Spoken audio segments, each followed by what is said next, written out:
John will move on to malunions of the diaphysis for indications for osteotomy, and particularly going through the mathematically directed single plane osteotomy.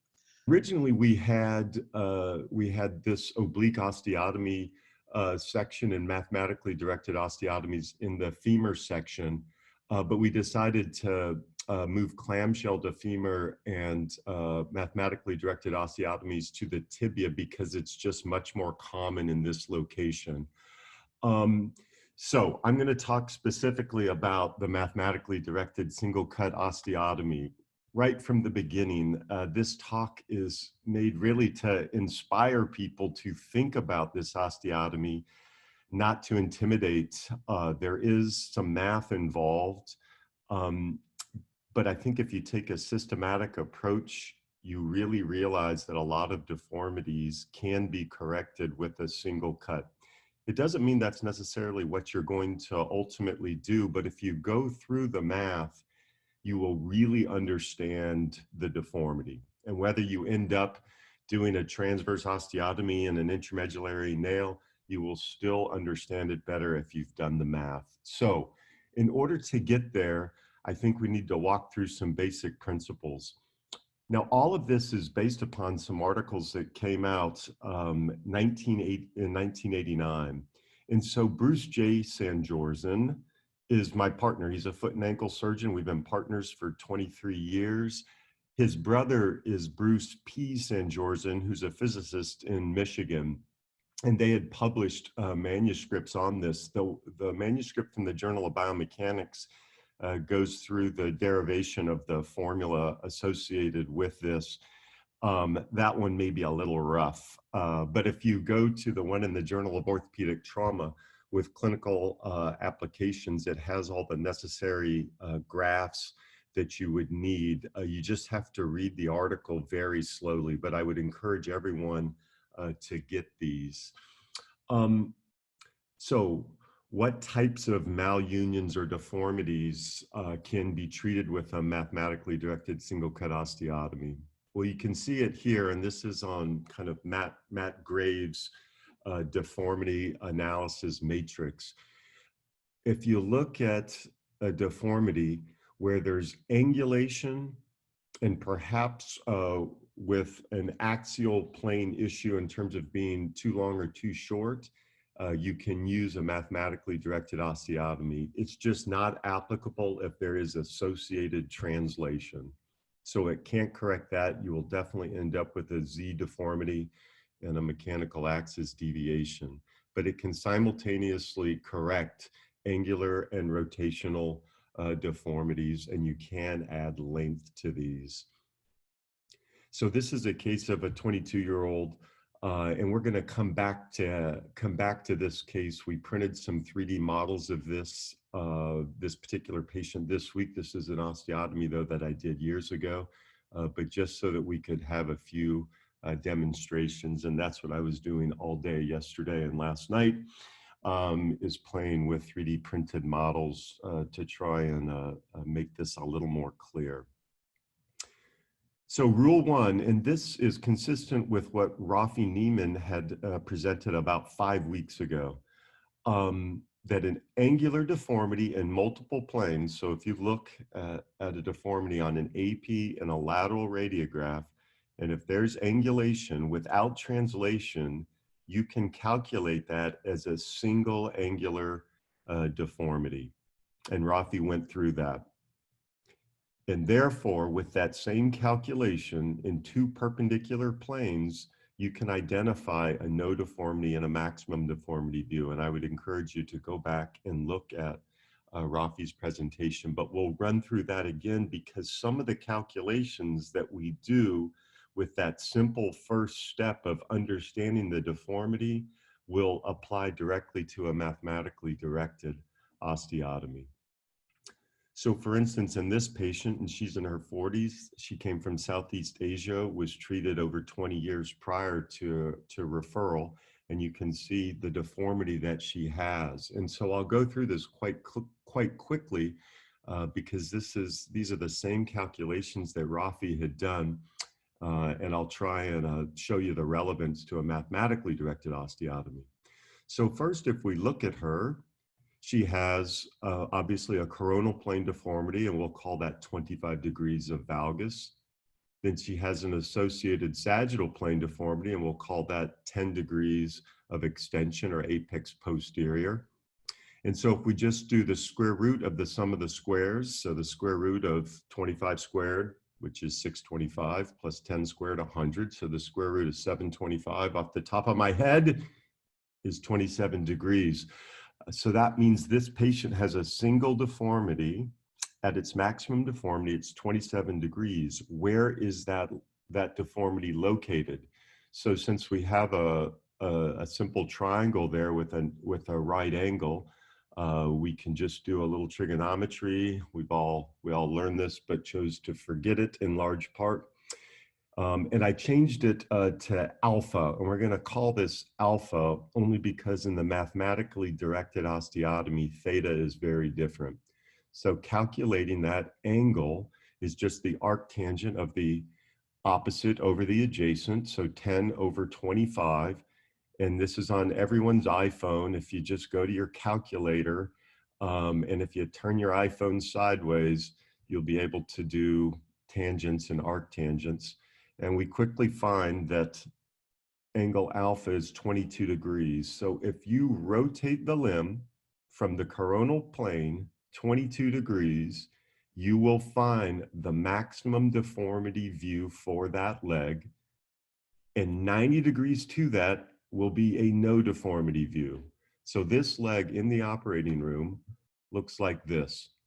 So on the left, I think you can see this, the no deformity view, where it is perfectly straight. And on the right, you can see the maximum deformity view at 27 degrees.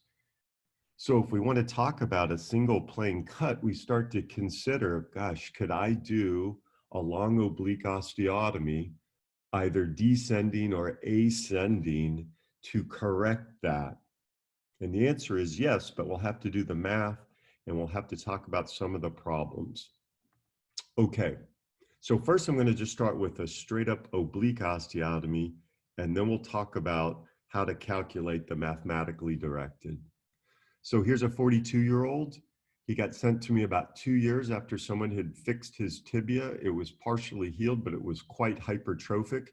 About 6 months later, and after multiple procedures to resolve his infection, you can see he's well healed with a large amount of both posterior and lateral callus. You can also see some antibiotic beads in place. These are his standing films, and I think all can appreciate the valgus deformity. So it's a single plane deformity where the cora is.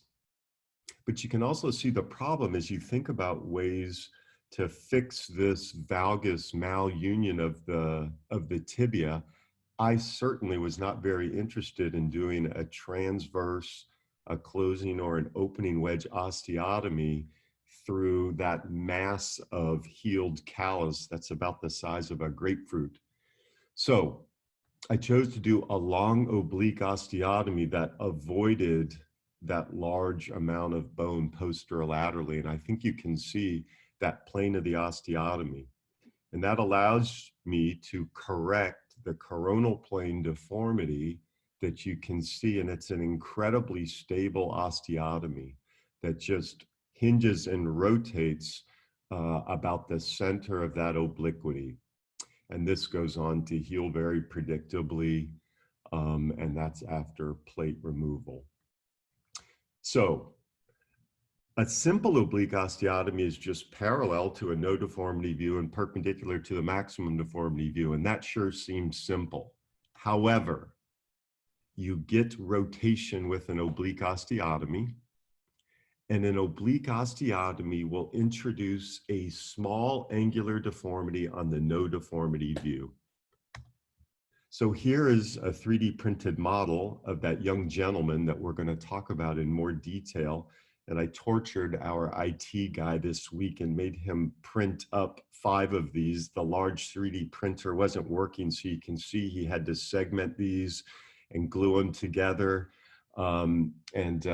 with one of my fellows. We spent the whole day yesterday just trying to work with these models. It didn't really work, but hopefully we'll get some useful information out of these. So this is one of those models after I've made a cut, and you can see I've put in just a few transverse wires, one at the proximal tibia, which is away from us, and one at the ankle, just to show as we go to correct this deformity from varus to straight, what happens with the rotation along a long obliquity. It's about a 60-degree obliquity, but you can see in this, just by straightening this, the external rotation that is introduced, and then we'll go back to the deformity. You can see it internally rotate. Now on the no deformity view, with this model, which is about a 45-degree cut, you can see that you would predict that you wouldn't get much deformity on the no deformity view, and I'm emphasizing that by overcorrecting this, but you can see you introduce a small deformity on the no deformity view with an oblique osteotomy. Hence the mathematically directed osteotomy, which is nothing more than a single oblique cut, but we have to determine how steep to make it and where to make the plane of the osteotomy so we don't have those two issues. Those two issues being the introduction of torsion and the introduction of a deformity on the no deformity view. So the first question I hope you have is, does it matter whether you do an ascending or a descending oblique osteotomy?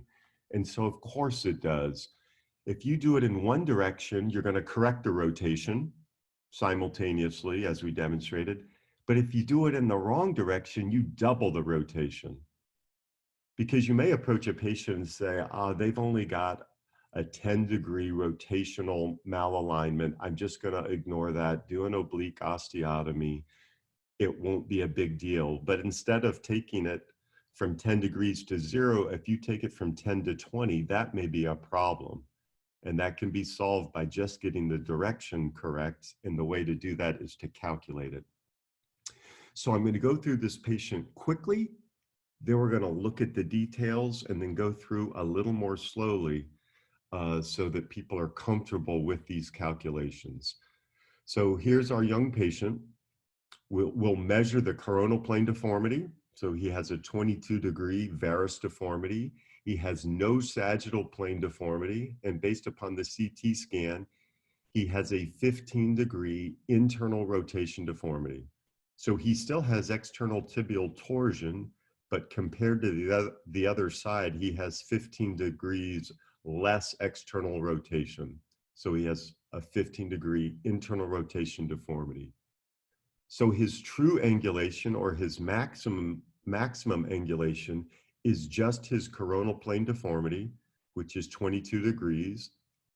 The plane of the deformity is 0 because it's all in the coronal plane. And what the mathematically directed osteotomy will help us calculate is how steep to make our osteotomy, angle theta, and where should that plane be relative to the no deformity view. That's angle phi. So these are our deformities. He's also about 13 millimeters short. Remember, on one of those early graphs I showed, you can correct angulation in all planes, rotation, and you can take care of a little bit of axial malalignment with lengthening at the same time. So if you go to the Sanjorzen articles, you can plot this out. So once again, he has a true angular deformity of 22 degrees, a torsional deformity of 15 degrees. And if you look at this plot, you calculate an angle theta of 56 degrees, and that's graphically depicted on the left. So that tells you how steep that osteotomy needs to be. So quite steep because there is not a large rotational component. Now we have to calculate angle phi, and that's how much do we externally rotate the plane of the cut relative to the coronal plane in order to make sure that we don't introduce a deformity on the no deformity view, and to make sure that we get the ascending descending issue in order. So you first plot out to calculate angle alpha, but just remember, we already did that. And we knew angle alpha was 0 based upon our initial measurements. Then we take that, plot this on a second graph, and we find that angle phi is 7.5 degrees. Angle phi is going to be 1/2 of the torsion relative to the no deformity view. If angle phi is positive, that means the plane is externally rotated. So we have all of these values. We really understand the deformity. We understand the plane of the deformity. We know we need to make a steep osteotomy that's ascending from distal to proximal at 56 degrees relative to the transverse plane. And it's going to be 7.5 degrees laterally rotated. So all of that to produce that single cut. Then we fix it with lag screws in a plate. And like I said, we'll come back to this and just go through it a little more slowly. Now, I know what you're thinking. Everyone's like, okay, we don't have perfectly perpendicular radiographs, so none of this is accurate. But I would argue we can obtain good quality radiographs at 90 degrees so that we can calculate exactly the deformity and the no deformity view. So you can't measure 7.5, 27, 56. But I'll argue that you can, and there are ways to do this, and I'll show a couple of images of how we can get accuracy, both for the plane of our osteotomy and also a slight rotation of the limb in order to make sure that we correct for angle phi. And we've all heard this in orthopedics, and yes, it is true that we are taking a big, huge saw blade, but I think the important thing is to do the math and get this thing incredibly close, and I think you can be quite precise. Now, it's interesting, about 6 weeks ago, I was giving a presentation to some of our fellows on taking care of malunions, and 2 of our fellows are engineers, and it's Joe Patterson and Steve Wallace, and these guys are amazing. They both independently took Sanjorzen's articles because they were a little bit frustrated, I think, with the imprecision of putting a dot on a graph and then trying to determine an exact number. Joe's going to be at USC next year, and Steve Wallace is going to be in New York at HSS doing a deformity fellowship.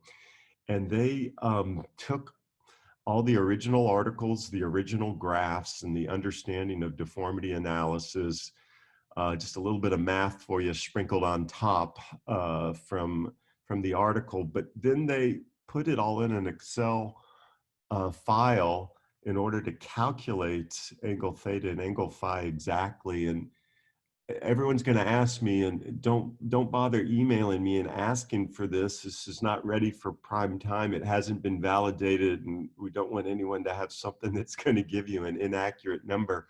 But we've run it on about 8 or 10 different deformities, and it sure seems to work. And I'll show you an example of it. But you can see it gives you not only angle theta and angle phi to take away some of that mystery, but it will also tell you how much the limb length changes just by changing the geometry and spinning on the oblique osteotomy. So if we take this case, I'm just gonna like really quickly run through doing a calculation on her. So this is with their little calculator. So she has a 25-degree valgus deformity. She's got a 10-degree extension deformity, and she's got a 20-degree external rotation deformity. So what used to take me about 5 hours of staring at Sanjorzen articles and reconsidering quickly tells us that she's going to gain a centimeter in length just by correcting those deformities. Well, let me put in, like, I think if we put in some lengths on her, so she's got, if we measure her length, she's got about a 360 millimeter tibia, and those are her deformities. So I'm sorry, that gives her about a 17 millimeter increase in length. That gives us our angle theta, which is 54 degrees, which is relatively steep, and an angle phi of 148 degrees. And I'll get into what that means when angle phi is greater than 90 degrees. So this was this one that we had done before, and their calculator generates the exact same numbers, a maximum deformity of 27 degrees with an angle alpha of 22. So we come in with the coronal plane, sagittal plane, and torsional deformity. We can calculate the maximum deformity. We can determine the plane of no deformity. Then we'll calculate angle theta, how steep to make the cut. And this is always calculated as an ascending cut on the lateral view. And then angle phi will tell us how much to rotate that plane. So to reemphasize, angle theta allows a correction of the angular deformity and the torsion at the same time. A few rules about angle theta. It's calculated as an ascending cut on the no deformity view. As angle theta increases, the rotation that's introduced decreases. And that makes sense because as angle theta goes to 90 degrees, in other words, it's parallel with the long axis of the tibia, a tibial hemisection. That is the only way that you can do a coronal plane correction with no rotation. But obviously that's completely impractical. Whereas if angle theta goes to 0, that just means it's a transverse cut, and therefore there's infinite rotational correction. Angle phi. Angle phi is your friend. You need to calculate that, but she's a difficult friend to understand. And I think this is the toughest one, but hopefully I'm making it a little clearer so that you understand that this is just a correction for the plane of the deformity. It ensures that it's in the right direction and prevents you from creating a deformity on the no deformity view. So a few rules on angle phi. It starts from the coronal plane. It's defined with lateral rotation of the plane of the osteotomy as positive. It's always a number less than 180 degrees. If it's greater than 90 degrees, if that plane rotates around the tibia more than 90 degrees, that's where it transitions from being an ascending cut to a descending cut. I know this hurts. I know this hurts your brain a lot, but I think if you understand this, you'll really understand the deformity. As it turns out, angle phi is always equal to 1/2 of the torsional correction from the no deformity view. So that's a good check before you do this osteotomy to make sure you have it correct. Angle phi will tell you which direction to go. And it prevents creation of a deformity on the no deformity view. So this was yesterday. This is Steve Wallace, said one of our fellows. That's his coffee thermos with a paper plate, just so we understand these angles. So we just take that, and if we just push that down and now rotate that to the side view, that's just going to show our angle theta with an angle phi of 0. So we have not rotated the plane of the cut at all. So now if we look at this from the side, once again, there's our angle theta. And now if we rotate angle phi around the tibia to 180 degrees, you can see how that goes from being an ascending cut to a descending cut. So to summarize these confusing angles, angle theta is the obliquity necessary to correct the torsion. Angle phi ensures the correct orientation. So looking at him in just a little more detail, that's the CT scan. So once again, he has external tibial torsion, but it's 15 degrees less on the left affected side. Therefore, he has 15 degrees of internal rotation of the left tibia. He's 13 millimeters short. So if we go to the graphic representation and calculate this, we find that angle theta is 56 degrees, which is consistent with the plots on the graph.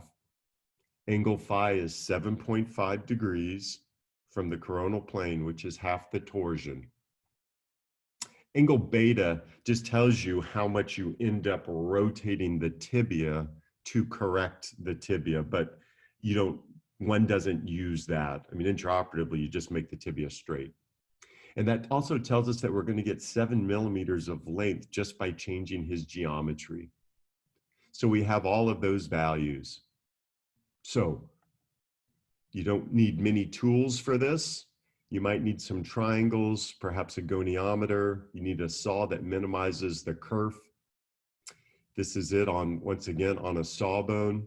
I put in a few reference wires just so we could confirm and understand the torsional correction.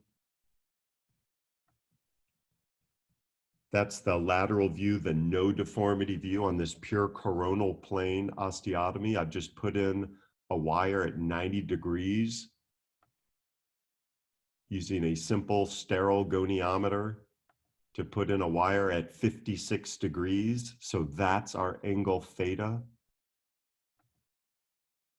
Then what I do intraoperatively is I'll put in wires along the plane of the cut if I have to do a long obliquity and then cut along those wires. This is a case that I did a few months ago.